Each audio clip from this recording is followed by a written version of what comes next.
You picked betrayal. Now enjoy the hell I created just for you. In the opulent grand ballroom of the Pinnacle Grand, Chicago's most prestigious hotel, I accepted a torrent of congratulations with a smile. Today marked my company's public debut. The day we finally rang the opening bell. Every fiber of my being, every waking moment, had been poured into reaching this milestone. At that very instant, my beloved wife, Claire, gently stroked her stomach, her gaze fixed on me with an almost ethereal softness. Yet, beneath that tender veneer, I sensed an unreadable depth. Perhaps it was for the child she carried. A child whose father was not me. It didn't matter. You crave the company? It's yours. The family fortune? Take it all. Just never, ever regret your choice once you embrace betrayal. The gates of hell will swing wide for you. Mr. Hayes, what are your plans for the company post-IPO? Mr. Hayes, are the rumors true about a major overseas expansion? I fielded each question politely. Thank you, everyone. Please enjoy the evening. Claire had been by my side the entire time, 5 months pregnant, playing the part of the supportive, graceful spouse to absolute perfection. Her performance would have been flawless, had it not been for the fleeting glances she kept exchanging with Mark Jensen, our company's CEO. They were instantaneous, a split-second connection. Then they'd quickly look away. But how could I not notice? I felt a subtle frown crease my brow. A faint scent of men's cologne lingered on Claire. And it wasn't my brand. Mark Jensen across the room wore a wide plastic grin, and the very same fragrance. But now wasn't the moment to shatter the illusion. A game of cat and mouse is always more compelling than simply catching them in the act. After the gala concluded, Claire linked her arm through mine, her voice a sweet purr. Ethan, a few of the girls want to get together. I'm just going to stop by for a little while. You head on home. Don't worry, I won't be late, she added, gently smoothing a crease on my shirt. I didn't ask which friends. I didn't ask why they were meeting so late. Liars always have their justifications. Questioning them is futile. I simply smiled. But in the space she couldn't see behind my eyes, a storm was gathering. I stroked her hair, my voice oozing manufactured tenderness. Okay, but you're carrying precious cargo now. Don't overdo it. Her expression remained as gentle as ever. I won't. I promise it'll be quick.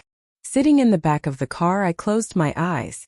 My mind replayed a montage of laughable moments, a highlight reel of her false affection. I found myself questioning if any of it had ever been genuine. All those vows, all those promises whispered in the dark. How many were lies? I had given her the wedding of her dreams, a life of unparalleled luxury. In return, I received the coldest betrayal. Why, Claire? Oh, Claire, didn't your heart ache even a little when you did this? Why did you have to betray me? 6 months prior, my assistant casually mentioned, Mr. Hayes, I just saw Mrs. Hayes downstairs. Was she dropping off one of her famous lunches for you? The comment was innocent, but it landed like a stone. 5 minutes earlier, she had texted me. Something came up. Meeting Sarah for some shopping. Can't make it today. Make sure you eat. Oh, she was probably just heading to the shops. Which way did she go? My assistant then recounted what he saw. The more he spoke, the heavier my heart became. Claire wasn't with a friend. She had gone into a bakery alone and left carrying a cake box. No one in our family had a birthday coming up. There were no anniversaries, no special occasions to celebrate. A cake. Once the seed of doubt is planted, it inevitably sprouts. I didn't actively seek answers, but I began to put distance between us. 3 months ago, Claire announced she was pregnant. During that period, we'd barely been intimate. When she confronted my surprised gaze, she was completely composed. Ethan, remember that night you were so drunk? I guess that's all it took. We're finally having a baby. The timeline seemed to fit. But that night, while I'd had too much to drink, I was far from blacking out. When I got home, she had tried to initiate something, but I was exhausted. I feigned a deeper intoxication than I felt. Nothing happened. My heart sank to the floor. I had my assistant investigate. The answer, unsurprisingly, was Mark Jensen. Over the past few years, Claire and Mark had grown closer. In the office, they were friendly but always maintained a professional distance. Mr. Hayes, here is the information you requested. My assistant handed me a thick manila envelope. Thank you. You've done well. He said nothing, his eyes scanning our surroundings. For a while I'd had the unnerving feeling I was being watched. Anything I did related to Claire, my movements were somehow predicted with perfect accuracy. No matter how spontaneous my plans, she always seemed to be one step ahead. Every time I got close to the truth, the trail would go cold, wiped clean just before I arrived. It wasn't normal. My schedule was private. For someone to anticipate my moves and erase evidence meant a spy in my camp. To smoke them out, I had my assistant leak a series of false leads. We identified the mole and quietly let them go. Then my assistant came to me. He told me Claire had approached him, offering a substantial sum to act as her informant. Unfortunately for her, the price she offered was an insult. I've been playing the fool ever since, letting her believe I'm completely in the dark. Everything she knows is what I want her to know. My assistant accepted her money on my instructions. We even considered a bonus. Still, I wasn't taking any chances. I hired a top-tier security firm, paying a premium for a dedicated team. Their services included not just bodyguards and drivers, but a full suite of investigative support. I paid them a price Claire and Mark could never hope to match. I opened the envelope. The file was thick, filled with detailed logs of every interaction between them. Professionals are worth every penny. A smirk pulled at my lips. If you want to play, let's play for real. Take me home, I said to the driver. Yes, sir. In a romance suite at a downtown hotel, Mark held Claire in his arms. Her face was flushed, a clear sign of what had just transpired. Is the baby okay? We were a little rough, Mark murmured, stroking her belly. Claire giggled, basking in his touch. He's fine. The doctor said he's perfectly healthy. A little fun now and then is okay. Her tone then turned serious. By the way, are you sure Ethan doesn't suspect anything? He seems so busy lately, but I can't shake the feeling he's onto us. Mark smugly held up his phone and kissed her stomach. Don't worry, he said with a cold laugh. His most trusted assistant is on our payroll now, and I just threw a massive project his way. He won't have a spare moment to think about anything else for the next 3 to 5 months. Claire visibly relaxed. As much as she wanted their plan to succeed, she was terrified of being caught. Good. You need to speed things up on your end, too. Mark toyed with her long fingers, his voice casual. Relax. I've already won over several board members. With your help and by buying up more stock, we'll have a controlling interest in no time.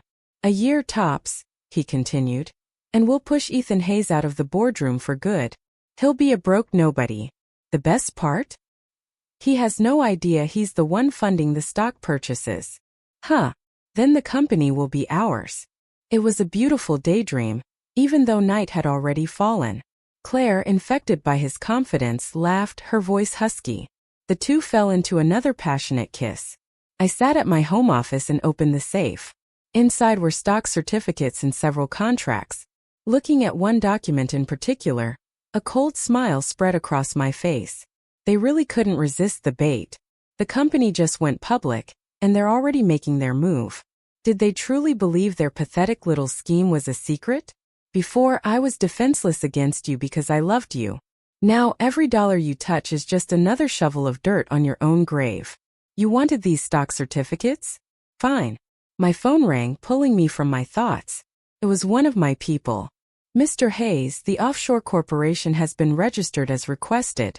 We used a third-party intermediary, so it's untraceable back to us. Also, the team you wanted is assembled and ready. Everything is secure.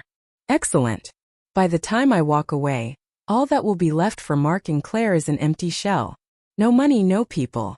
Let's see how they play the game then. That's when the real fun begins. One more thing. Mark Jensen is buying up shares privately at a premium. What are your orders? I nodded. This was exactly what I wanted. Perfect. Sell him my entire stake at a 20% markup. The night deepened, but sleep was the furthest thing from my mind. In the dark office, the only light was the cherry-red tip of my cigar. All these years. What a joke. Ethan, I'm finally going to be your wife. We'll be together forever. Okay, Ethan, the company is going public. I knew you were the best. You've worked so hard for this family. Honey, I'm pregnant. Do you want a boy or a girl? What a pity. Of all those sweet words, I wonder how many were true. It doesn't matter. Sometimes you just have to trust your gut. As I expected, Claire didn't come home. She sent me a token text message. Honey, it got too late and the baby was acting up, so I'm just crashing at Sarah's. Love you. The boardroom was filled with the company's shareholders. Today was the first board meeting since the IPO. I looked around the table and felt a bitter irony. I had led these people, worked myself to the bone to take this company public. Yet, when Mark started buying up shares at inflated prices, not a single one of them gave me a heads up. So disloyal. A little bit of profit was all it took to buy their silence. Fine. If they were so greedy for scraps, then let's just burn the whole thing down. Shaking the thoughts from my head, I called the meeting to order. Ladies and gentlemen, with the company now successfully listed, we will proceed with the planned expansion into the overseas market. This announcement caused no surprise. It was all part of the established business plan, and today was merely a formality. I scanned the room. What I said next, however, made their jaws drop. I will be personally leading this expansion effort. To that end, I am creating a new position of acting COO to handle all domestic operations in my absence. I propose that our current VP, Mark Jensen, temporarily assume this role. My words hit Mark like he just won the lottery. He could barely contain his glee. The position he'd been coveting for years, I had just handed to him on a silver platter. The other board members naturally had no objections. As we left the meeting, I clapped him on the shoulder. The company is in your hands, brother. I trust you. Ignoring his fumbling attempts at expressing loyalty, I headed straight for my villa. If we're going to put on a show, we might as well do it right. Let's see who the better actor is. Honey, don't work yourself so hard, Claire said, her eyes red-rimmed as if she were genuinely reluctant to see me go. You can delegate. You're about to be a father, you know. But I didn't miss the flicker of triumphant joy in her eyes. I pulled her into a gentle embrace and whispered reassurances. Claire, I know this isn't fair to you, but it's a critical time for the company. As the majority shareholder, I have to see this through, but I promise I'll make as much time for you as I can. Call me for anything and I'll be on the next flight back. Besides, it's just more travel. I'll still be home often. Then I added the finishing touch. And when the baby is born, I promise I'll have a big surprise for him. We stood there wrapped in a tender embrace, each of us playing our part in a well-rehearsed deception. I stood by the window of the penthouse apartment, swirling a glass of red wine. The apartment wasn't in my name. Claire knew nothing about it. For the foreseeable future, this would be my base of operations. All the pieces were in place. All I needed was the right moment to strike. Since Claire had betrayed me, I had no intention of leaving her a dime. She wanted to transfer assets? I'd help her do it. She wanted to help Mark buy up shares? I'd help with that too. Those soon-to-be worthless shares were now all sold. Not only had I liquidated all the assets in my own name, but Mark's assets had also found their way under my control. Mr. Hayes, what are your instructions? My assistant looked pleased to see me in good spirits. He'd been with me since the beginning for 8 long years. He was the one person I could trust. How's Mark doing? Is he still playing cards? A cold smile touched my assistant's lips. He's deep in it, sir. We've arranged for him to win just enough to get hooked, but his losses are mounting. He's taking the bait. By my calculations, I had about 6 more months of this charade. Proceed with the plan. We still have a few months to go. Don't let the fish off the hook. Over the next 6 months, I rarely returned to the villa. Claire seldom called. Last month, she gave birth to a big, healthy boy. On the surface, I was overjoyed, but I never once brought up the birth certificate, and she just as conveniently never mentioned it either. It was time for the endgame. Standing in the boardroom again after half a year, I felt a wave of nostalgia. Many of the familiar faces were gone. They must have sold their shares to Mark. Just as I took out my report to update the board on my 6 months of progress, Mark cut me off. All right, that's enough. No need to read that. He was practically beaming with self-satisfaction. Mark, watch your tone, I said coolly. I'm still the CEO of this company. You're merely the acting COO. My comment was met with a round of snickers. Ethan, one of the board members said, The main item on today's agenda is your removal as CEO. For the past 6 months, Mark chimed in. You've claimed to be expanding overseas, yet you've failed at every turn. Your incompetence has cost this company hundreds of millions of dollars. We've all agreed that you're no longer fit to lead. The other board members watched me like I was a character in a play, their expressions confirming they were all on Mark's side. Perfect. This was exactly what I wanted. Still, I put on a show of disbelief and anger. Mark, do you have any idea what you're saying? My feigned outrage only drew more mockery. Ethan, you leveraged your shares, didn't you? Mark asked, his voice dripping with condescension. I let my face go pale. You're too arrogant, he continued, pressing his advantage. You mortgaged everything for your overseas pipe dream, and as luck would have it, I was the one who bought up all those shares. I am now the majority shareholder, and you are nothing. The board voted. The result was, of course, unanimous. I walked out of the company I built, looking for all the world like a defeated man. When I got back to the villa, Claire had just put the baby to sleep. The sky outside was overcast, matching the grim expression on her face. Ethan, I want a divorce. I looked at her familiar face and managed a pained smile. Claire, why?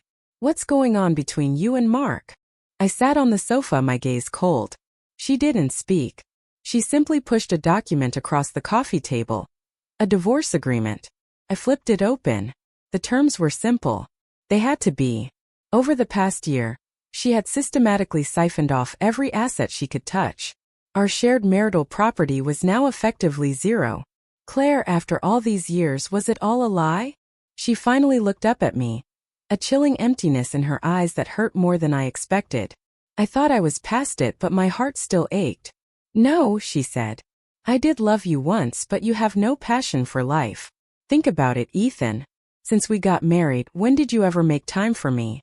You were always working, always at some business dinner. Did you ever once think about how I felt?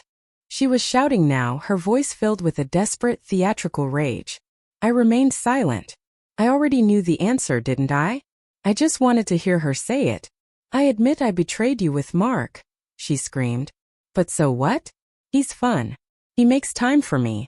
You're nothing but a machine. Her eyes were a storm of conflicting emotions. After her outburst, she fell silent, simply pushing the divorce papers closer to me again. You've been planning this for a while, haven't you? The assets are all gone. A clean job. At this, a flash of panic crossed her face. She must have thought she'd covered her tracks perfectly, but she quickly regained her composure. I didn't press the point. I cleanly signed my name. Fine, I'll sign. We'll go our separate ways. Just don't regret this. Without another look at her, I turned and walked out. This villa, which Claire had already mortgaged, was no longer my home. In the car, my assistant glanced at me with concern. Mr. Hayes, are you? I waved him off. I'm fine. It's time. Launch the plan. Everything was going according to the script I had written. And yet, now that it was real, a small part of me still felt the sting of loss. No matter. The curtain was about to fall. Mark was an incompetent fool. Claire had never been involved in the business. The victory they were celebrating was nothing more than the final manic dance before their demise. Over the past year, I hadn't just sold my shares. My overseas projects were actually wildly profitable. The shell corporations I had registered were merely conduits. All business was routed through them, not the parent company. The hundreds of millions of dollars in losses were, in fact, profits that had been transferred to my new company's accounts. Mark never noticed. Lured in by my people, his gambling bets grew larger and larger. While he clung tightly to his now worthless company shares, he had lost over $200 million.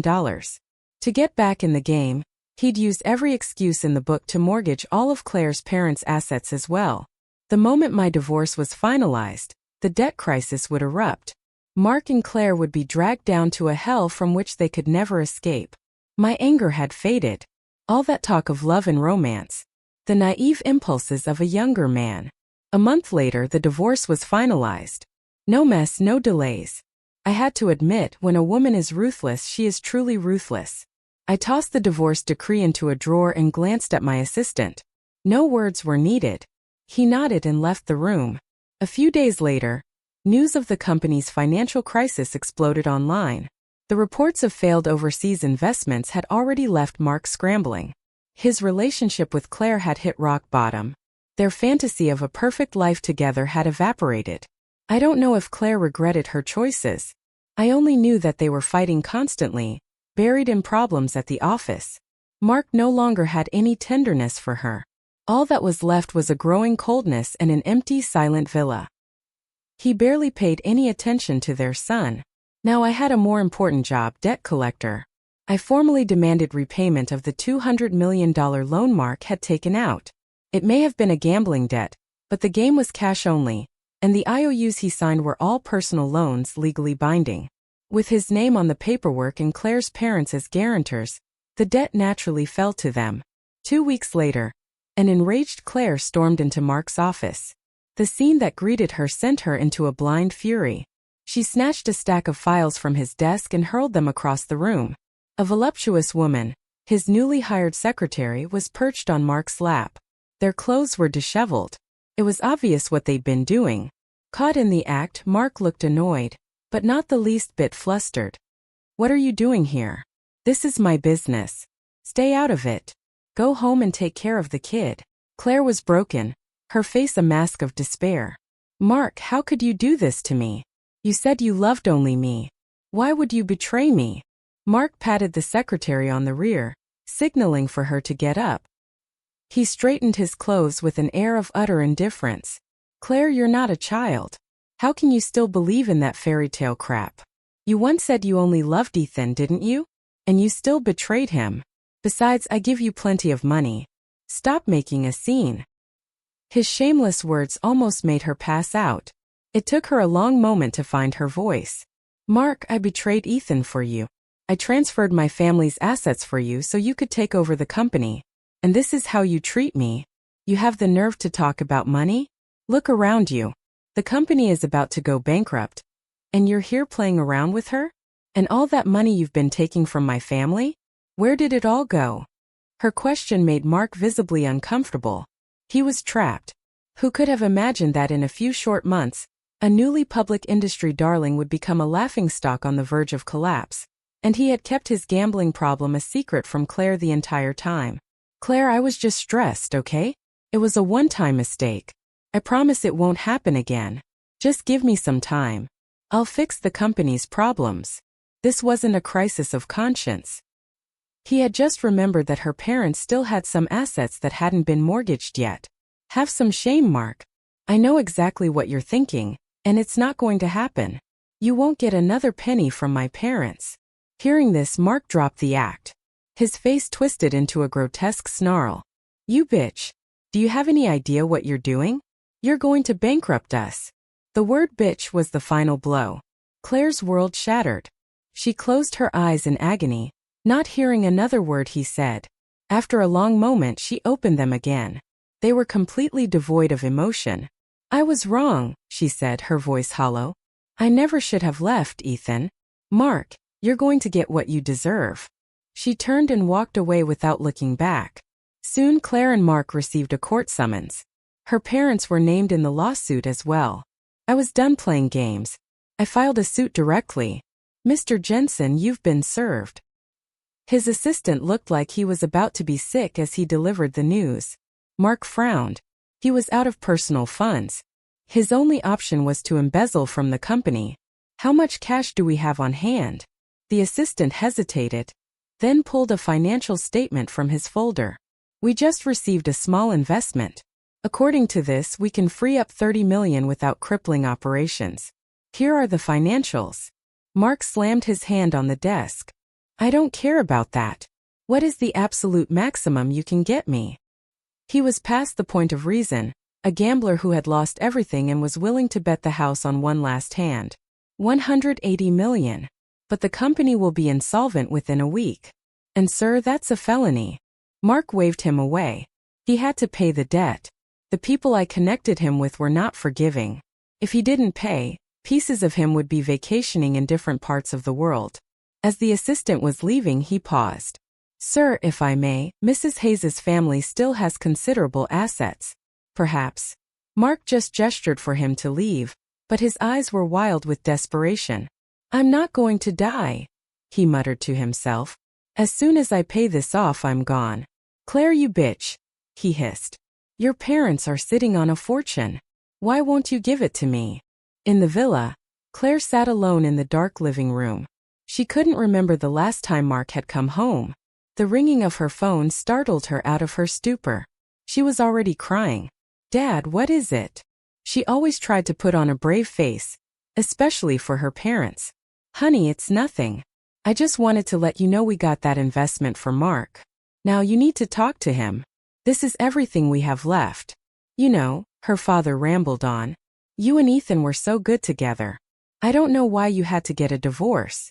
On the other end of the line, Claire was frozen in shock. "Dad, what are you talking about? Don't give him the money. Don't do it. We'll be ruined." Frantically, she pieced together what had happened. Mark, using her name, had convinced her parents to mortgage their entire family business and take out massive bank loans. She dropped the phone, her body slumping. She sat there in the dark, numb. After a long while, she picked up her phone and called Mark's assistant. Calling Mark himself was pointless. He had already blocked her number.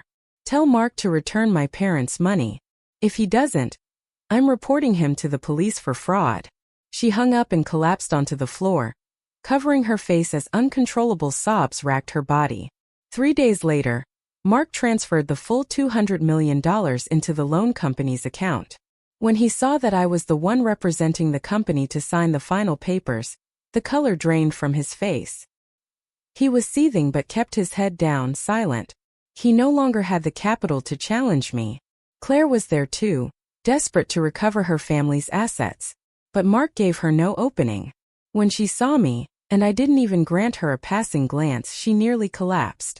Suddenly she screamed, "Ethan Hayes, this was you. It was all you, wasn't it?" Her shout drew stares from everyone in the room. They all looked at her with disapproval. I heard her but chose to ignore it. She lunged at me, a wild look in her eyes, but my bodyguards intercepted her before she could get close. Back in my hotel suite, I sipped my wine and looked out at the city lights. I'd already sold the penthouse. Since I had no plans to stay in Chicago, there was no point in keeping property here. With the capital I now possessed, I could start fresh anywhere in the world. I just hadn't decided where yet. "Mr. Hayes, Claire Hayes is in the lobby. She's been waiting for a while and insists on seeing you." My assistant's voice interrupted my thoughts. "Let's go. It's time to end this." In the hotel lobby, I stood before her, my expression a blank mask. "Miss Shun, you wanted to see me?" I used her maiden name. Her face was a portrait of sorrow. She bit her lip. "Ethan, did you really have to be so cruel?" I let out a short, cynical laugh. "Miss Shun, that's a strange question. A debt was owed. A debt was paid. It's the way the world works. Mark borrowed the money. I didn't force him. Your family willingly co-signed the loan. I didn't force them either." My voice was detached, cold. How did she have the audacity to come to me when she was draining our accounts, when her family was bankrolling Mark's scheme to ruin me? Wasn't this outcome already written in stone? All I could say was that I was lucky. If I had discovered her betrayal any later, if I had made a single misstep, I would be the one hunted by debt collectors today. She didn't seem to know why she was here or what she wanted. She was on the verge of breaking. "Ethan, I was wrong. Please forgive me," she pleaded. "I regretted it a long time ago. I never had the courage to tell you. Come back. We can start over. Please." She looked at me with desperate hope, as if she was still living in a world where a single soft look from her would make me give her the moon. "Claire, don't disgust me," I said flatly. "You're a family of 3 now. It has nothing to do with me." As I said it, my stoic composure wavered for just a second. Not out of regret or pity. It was the sting of knowing how worthless the love I once gave her truly was. "Ethan, please let me explain." She dropped to her knees, her face a mess of tears and pleading. As she reached for my legs, I stepped back. The thought of her touch repulsed me. "Explain what, Claire? Did you think your little secrets were so well kept? Did you think using your friends as an alibi would fool me forever? You can hide things once or twice, but over time the truth always comes out.